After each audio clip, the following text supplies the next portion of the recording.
This is Jim Kukrow, founder of the Author Marketing Institute, and you're listening to the Author Marketing Podcast. If you're unfamiliar with the Author Marketing Institute and this podcast, you can learn more by visiting www.authormarketinginstitute.com.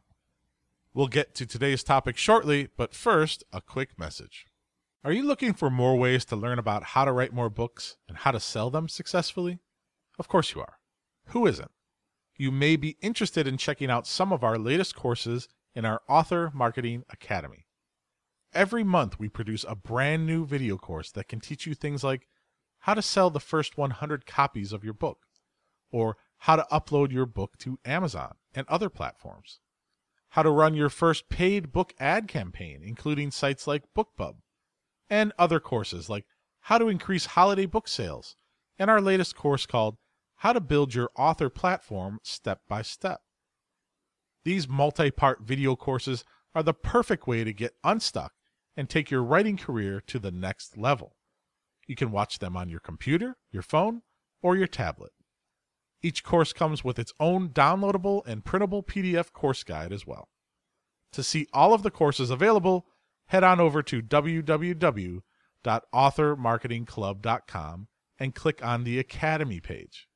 These courses are available to all Author Marketing Club Premium members as part of the membership.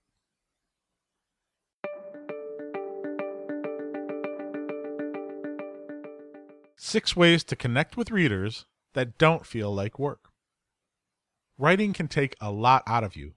If you're putting in 2 to 4 hours of first draft copy each day in the midst of everyday life or a full-time job, then interacting with fans on social media for 30 minutes may feel like genuine torture. So many authors dread responding to emails and spending their time on Twitter that they fail to forge deeper connections with their fans. Over time, the writers who make a concerted effort to bond are the ones who come out on top. Fortunately for the social media phobes out there, Twitter, Pinterest, and Facebook are not the only ways you can reach out to fans. You can also make connections using the practice of micro-publishing. In a post on her blog, publisher Jane Friedman said that authors can stop thinking of social media like work if they see it more as a form of publishing. This is one heck of a mindset change for authors who'd rather be creating than interacting. When you can combine both together, you'll be able to find creative fulfillment in your connections. Here are 6 ways you can use this concept to becoming a marketing artist. Number 1, serialize stories.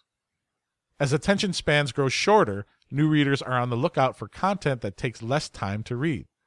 Some authors have taken up the challenge by providing their readers with serialized stories. Serials actually have a long history, and several novels written by Charles Dickens were actually first written as newspaper serials. Creating serialized stories for your readers gives you a chance to be both old school and new school while catering to your fans' desires for more content. Develop a short story or a novella that you break down into a series of parts.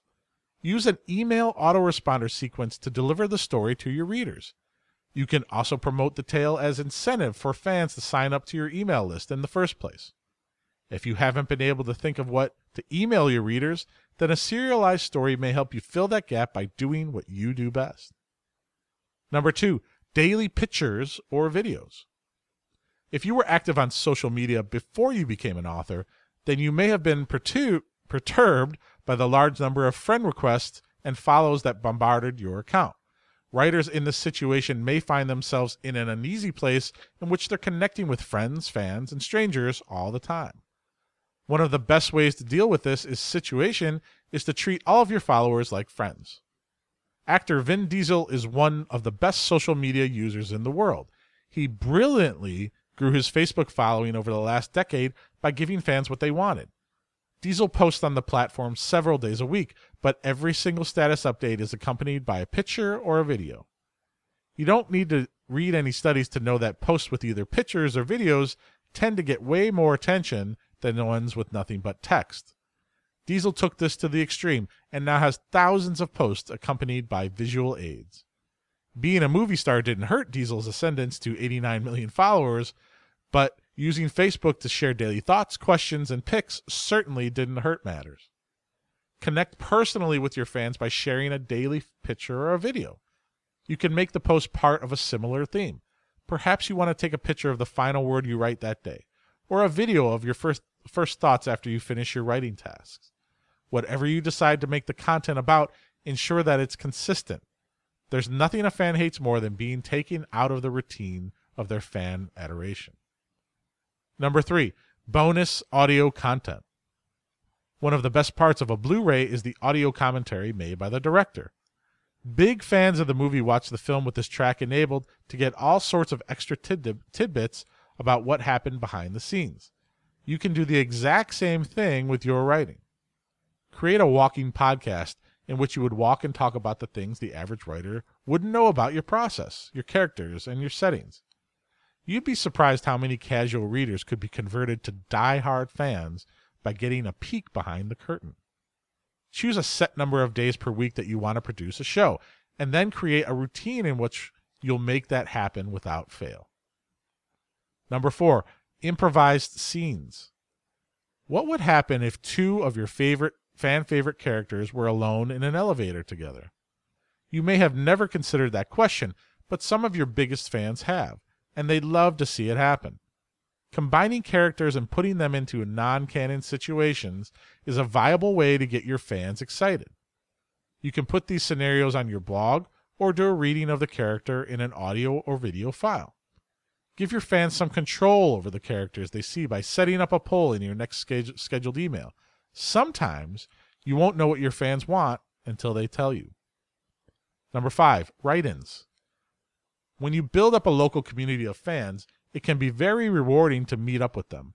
Then again, if you're pressed for time, you may not want to bother with the dozens of questions or multiple rounds of drinks. One potential solution to this problem is to have your fans join you in a write-in. A write-in is a meetup in which multiple writers bring their computers or pads of paper and agree to write for a certain amount of time. Not all of your fans will be writers, but those who are would pay top dollar to craft their first novel alongside you.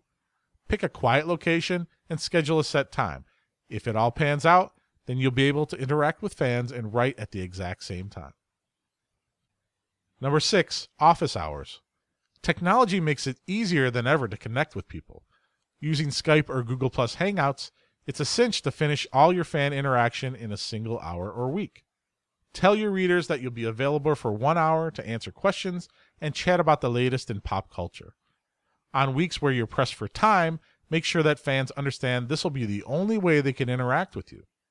Beyond simply cutting down on the number of hours you spend chatting, you may make some unexpectedly deep connections with your readers.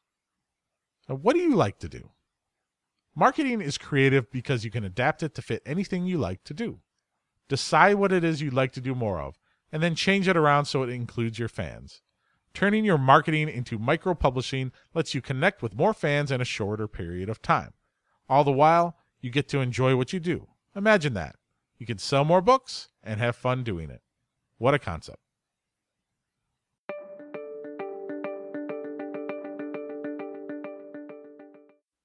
And that will conclude today's podcast. To see a transcript of the show and to access other book marketing content, please visit www.authormarketinginstitute.com. You can also learn about our latest events for authors, or get access to our Author Marketing Academy Learning Center. And of course, become a member of the Author Marketing Club, a 25,000 plus author member community. That's www.authormarketinginstitute.com. All right, let's wrap it up for today. I'm Jim Kukral, founder of the Author Marketing Institute, and we'll be back again for another show soon. Thanks again for listening, and don't forget to leave us a review in iTunes and share the show with your author friends and communities. We would be grateful for your help in spreading the word. Bye for now.